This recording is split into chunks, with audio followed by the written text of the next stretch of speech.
Thrane scrambled to his feet, brushing off the indignity of his carelessness, then ran down the long hallway lit by stained glass windows. He jetted down the old creaky staircase into the dining room where his mother and Bacon waited on him. He leaped the last couple of steps to the stone floor, then jumped into the old oak chair at the table. "Mornin', Mum," Thrane declared excitedly.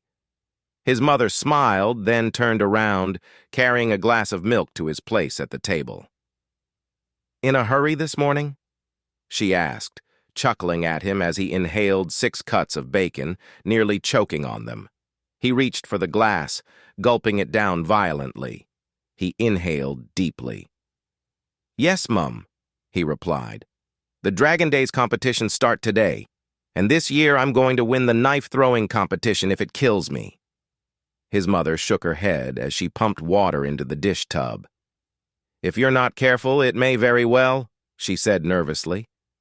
"You know I don't like you tossing knives at things. Do you remember what happened last time?" she asked as she looked at the taxidermied cat on the floor. Thrane glanced at the beady-eyed cat placed coincidentally, so that its lifeless gaze pointed across the room at his spot at the table every day.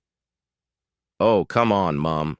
That was years ago," he said, avoiding eye contact with the stuffed calico cat.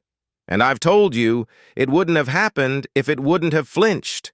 The first 3 knives didn't even leave a scratch. His mother turned, grabbing dishes and sliding them into the water. "Yes," his mother agreed. "But the 4th sent Mr. Cuddles to an early grave." Thrane glanced back at the cat, locking eyes with its vengeful stare. He then looked back to his mother and shrugged his shoulders slightly and smirked. "True, but now you have a wonderful conversational piece," Thrane said jokingly. His mother scoffed. "Well, either way, be careful. I don't want to have to explain to anyone why their child is missing an eye." Thrane stood from the table and walked towards his mother, plate in hand. "I will," he assured her, then kissed his mother's cheek. He grabbed 4 additional throwing knives from the kitchen counter, tucking them into his belt. Thrane put on his old, worn leather boots and hurried out the door. He turned back and looked at his mom, then Mr. Cuddles. He reached down and rotated the cat, directing its gaze away from his spot at the table, then opened the door. "I'll see you tonight with a gold medal and a sack full of gold." His mother smiled at him, then turned back to the dishes. Thrane pushed open the heavy wooden door, then ran down the street, just barely dodging a crowd of armored horsemen rushing to the town square just ahead of the parade. Behind the horsemen, underpaid workers dressed in tattered rags rolled barrels of ale to wooden and cloth shacks around the city. The town square had been the most well-decorated. Massive, multicolored canopies spread across large areas provided shade for spectators and competitors. Large ropes held monumental banners of each major city in the mid-continent. Horse-drawn carriages pulled traveling merchants to designated areas for business. Local vendors set up small tents for cooking and selling small wares. A massive stage was erected from wood and iron in the middle of the courtyard. Red cloth with gold frill had been draped over the supports of the stage, giving it an almost royal look. People had already started crowding the stands, signing up for different events. Thrane quickly pushed his way into the back of the line.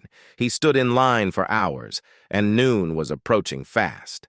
His patience grew thin as each hour passed in the sweat-covered, musty-smelling crowd. Competitors nudged and cursed each other, trying to get a couple inches of room in the packed line. A few men fought in line, and another pair unsheathed weapons. They almost began the competition prematurely until a group of Granadalian guards swiftly removed them. Between the overly crowded line and the scorching sun, the competitors were becoming more antsy and irritable by the moment. As Thrane finally neared the front of the line, a group of burly brutes pushed him and others aside, cutting to the front. From the look of their mismatched and pieced-together armor and deep, thick scars, Thrane could tell these were fierce gladiators. He found his footing, and his temper flared. No one else had the nerve to stand up to or speak out against the rugged gladiators. Most of the barbarians had come from illegal back-alley arenas. Some undoubtedly traveled from some of the more uncivilized cities spread around the world.